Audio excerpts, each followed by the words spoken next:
LGBT आरो गोरोबथा सानखौ जे फालिनो थाखाय दिनै उदालगुरि जिल्लानि सिङाव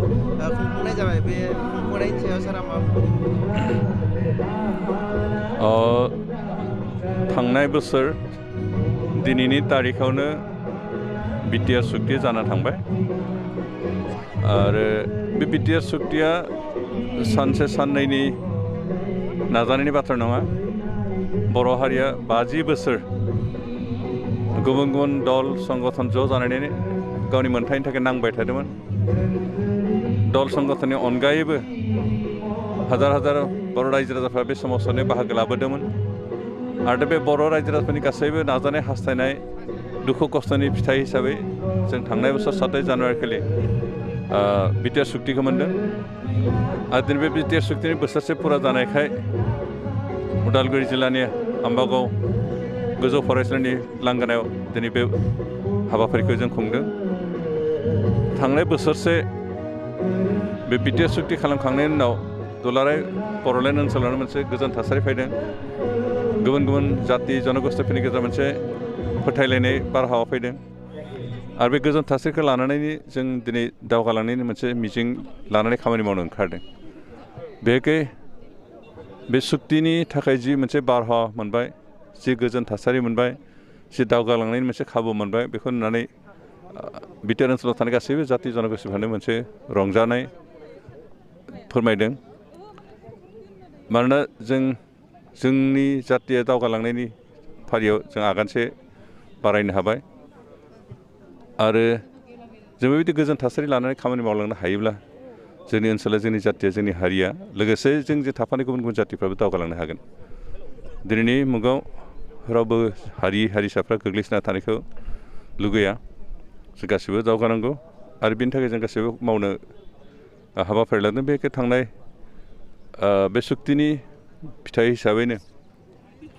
बावैसो जालांनाय बिसायख'थियावबो जों जिबायदि हास्थायदोंमोन बर' रायजोफ्रा जिबायदि लुगैदोंमोन बिटिआर ओनसोलाव मोनसे गोदान सरकार नांगौ होननानै गोदान दैदेनगिरि नांगौ होननानै बेबो जाफुंबाय दा जों बेनिखायनो बेखै बिटिआरनि जि गोदान सरकाराव थानाय बिबानगिरिफोर बिथांमोनखौ जे बेखौनोसो रायजोफ्रा बेखौसो हास्थायदों बेखौसो लुगैदों जे बिथांमोना जाहाथे बर'लेण्ड ओनसोलनि गासै रायजोफोरनो मोनसे गोदान लामा दिन्थिलाङो दावगालांनाय लामा दिन्थिलांनो हायो आरो लोगोसे थांनाय 17 बोसोर बिपिएफनि नेतृत्वजों जि सरकार सोलिदोंमोन बे सरकारनि समाव सोलिबोनाय जिफोर अन्याय दुर्निति बेफोरखौ बोस्रांनानै मोनसे साखोन सिखोन सरकार गोजोन थासारि लाबोनो हानाय सरकार जौगाहोनायनि सरकार आरो बिभिन्न जाति जनगोष्ठीखौ रावखौबो नेग्लेक्ट खालामालासिनो गासैबो समान मोनथाय समान सुबिदा होनानै सालायलांनो हानाय बायदि सरकार मोननो जि हास्थायदों जों बे हास्थायनायखौ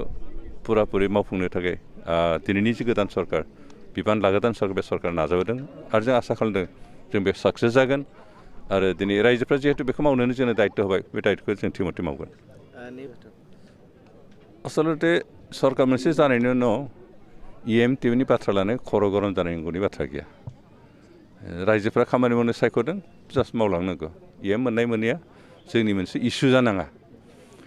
थेवबो जिहेतु मोनसे सिस्टेम दङ बेबायदि हिसाबै EM जोंहा सिगांनि सरकारफ्राव 12 जन EM दंमोन 12 जन अबयसे लास्ट हाग्रामा महिलानि जि लास्ट टेन्युर बेहाय बिथांमोना बारायनानै 14 खालामदों आरो बेयाव चिफ डेपुटि चिफआबो इनक्लुड जायो दा बे समाव जोंहा माबामोन 14थामोन खिन्थु एबार जों जिहेतु जोंहा पार्टि मोननै मोनथाम पार्टि जाबाय गासैफोरखौबो सेटिसफेक्सन होनायनि बाथ्रा जाबाय गासैनिबो शेयार होनो गोनां बाथ्रा जाबाय बेनिखाय जों एबार EMनि माबाखौ नाम्बारखौ बांहोनानै 17 खालामनायजों 17 जन इतिमধ্যे जोंहा BJPनिफ्राय 7 बेनिफ्राय GST मा बुंगोन GSP गण सुरक्षा परिषद बिथांमोननिफ्राय 1 आरो जों UPPL हिसाबै 7 गासै 8 जन 9 जन जोंहा EM दङ इनक्लुडिं चिफ आरो डेपुटि चिफ बेनिफ्राय जोंहा बाखि थाबाय 8 जन ना 7 जन बाखि थाबाय दा बे 7 जननि बिथोराव 2 BJPनि जों हगारनो गोनां जागोन आरो बाखि माबाया मागोन 7 जोंनि आखायाव थागोन UPPनि आखायाव बेनिखायनो जोंहा दा गासैबो फ्राय मोनफ्रामजोबगोन 7 जोंनि आखायाव थागोन आरो 2 BJPनियाव थांगोन गासै 17 जन EM जागोन चिफ आरो डेपुटिफोरखौ चिफखौ लाफानानै आरो बेखौ जों बावैनो होगोन जोंहा दा MCLA बे UPPLआ 6 जन दङ सासेल'सै EM जानाय नङा बाखि गासैबो जाजोबफ्रामगोन बेनिखायनो EM मोननाय मोनैखौ लानो खर' गरम जानांगौ बाथ्रा गैया जिहेतु रायजोफ्रा जोंखौ खामानि मावनो थाखायसो दैथायहरदों बेनिखायनो जों खामानि मावनांगौ MCLA हिसाबैबो जों खामानि मावनांगोन EM जाबाबो खामानि मावनांगोन बेनिखायनो जों खावलायदों रायजो राजाफोरखौबो जे जोंनि समाजनि MCLA EM मोनाखिसै होननानै दुखु जानाङो खारन जों MCLA फोरनोबो सिगांनि सरकारा अबयसे बेबायदि सुबिदा होयाखैमोन खिन्थु जों एबार सुबिदा होगोन जे जायफ्रा EM मोना बिथांमोननोबो मोनफा मोनफा डिपार्टमेन्ट सालायनो थाखाय जों माबागोन बिबान होगोन जोंहा गासै 45 डिपार्टमेन्ट साबजेक्ट्स दं दा बे EM खिनिया बेखौ सम्भालिजोबनो हाया हयथ' चिफ बा डेपुटि चिफआ मोनथाम बा मोनब्रै बिदि बिबान लानो हागौ थेवबो जोंहा बहुत थाबावगोन बेनिखायनो गासैबो डिपार्टमेन्टखौ जिहेतु जों EMनो होजोबनो हानाय नङा बाखि थागोन आरो बेनिखायनो बेबायदि बाखि थागोन जिखिनि माबा थागोन डिपार्टमेन्टफोर साबजेक्ट्सफोर बेखौ जों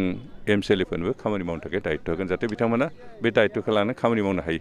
EM नङाबाबो जाहाथे खामानि मावनो हायो बे सुबिदाखौ जों होगोन आरो बेखौ इतिमध्य जों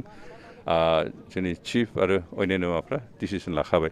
बेनिखायनो EM मोननाय मोनैखौ खर' गरम जानो नाङा EM मोनाखिसै होनना दुखु खालामनांगौ बाथ्रा गैया रायजोफ्राबो जोंनि MCLA EM जायाखिसै EM मोनाखिसै होननानै खुद्रिनांगौनि रागा जोंनांगौनि दुखु खालामनांगौनि बाथ्रा गैया खारन बिथांमोनाबो खामानि मावनो खाबु मोनगोन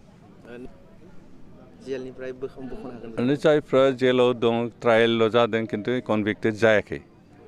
बिथांमोनखौ लाबोनाया बाहेरायाव दिहुननाया खोब बारा गोब्राब बाथ्रा नंलिया जिहेतु जों सरकारजों सावरायबाय थादों जोंनि एग्रिमेन्टआ जिहेतु मोनसे टार्म्स दं बेनो जाबाय NDP नि जेसेबां केडारनि सायाव जे माबा होनाय दं आन्दलन नामाव केस हाबसिननाय दं बिथांमोननि केसफोरखौ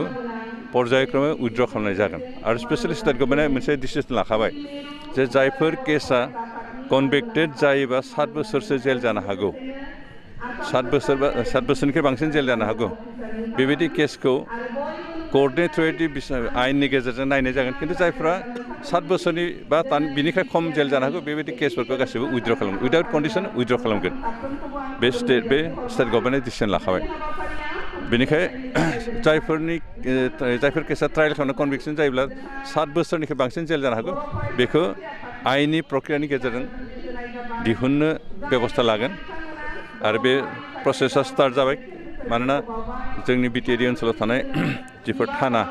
बिथांमोना इतिमध्य BTCनि आइजिनो केसफोरखौ जमा हरबाय आनखि बिटिआरनि बाहेरायाव थानाय जिल्ला बेखौ 14खान जिल्लायाव जोंनि NDP नि नामाव हमजानाय केस होजानाय दं बे केसफोरखौबो पर्यायक्रमै हरगासिनो दं आरो बेसेबां ट्रायल माबाखौ नायगोन बिजिरनानै नायसिगोन आरो बे जिरनानै 7 बोसोरहालागै जेल जाथावनाखौ उइथड्र खालाम बिनि बांसिन जेल जानो गोनांखौ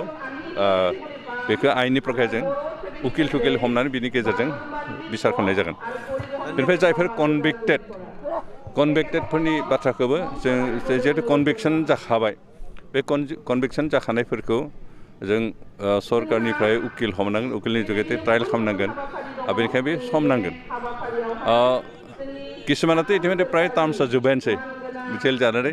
सोरहाबा 7 बोसोर सोरहाबा 10 बोसोर बे प्राय जोब्बायानोसै जोबनायफ्राथ' गखासिगोनानोसै खिन्थु जायफ्रा जोबाखै हयथ' 8 बोसोर 7 बोसोर गाहाम जेल जानो गोनां दंबावो पिरियडखौ नायोबा बिथांमोनखौ बे आयेननि प्रक्रियाजों ट्रायल खालामनानै नायगोन टटेलि गिल्टलेस बा निर्दोषि होननानैथ' कर्टआ मा खालामनाय नङा हयथ' बिथांमोननि ट्रायलनि गेजेरजों बिथांमोननि हयथ' जिथि माबा मावगोन जेलनि पिरियड हयथ' बे पिरियडफोरखौ हयथ' खमायनो हागौ बेखौल'सो जों आसा खालामनो हायो खिन्थु टटेलि दाय गैया दाय मुक्त होननानै कुनु कर्टआ खनसे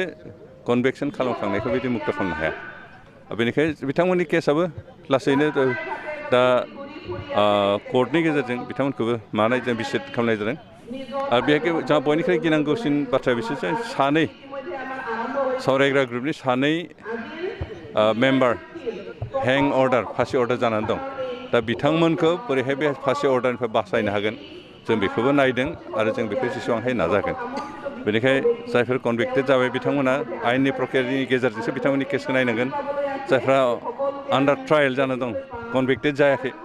बिथांमोननि जायफोर केसा 7 बोसोर बा बिनि खम जेल जानो सम दं बिथांमोनखौ टटेलि उइथड्र खालामगोन आरो जायफोर केसा 7 बोसोरनिफ्राय बारा जेल जानो हागौ बिथांमोनखौ बे आइननि प्रक्रियानि गेजेरजों मा खालामनो हाया बेखौ नायगोन।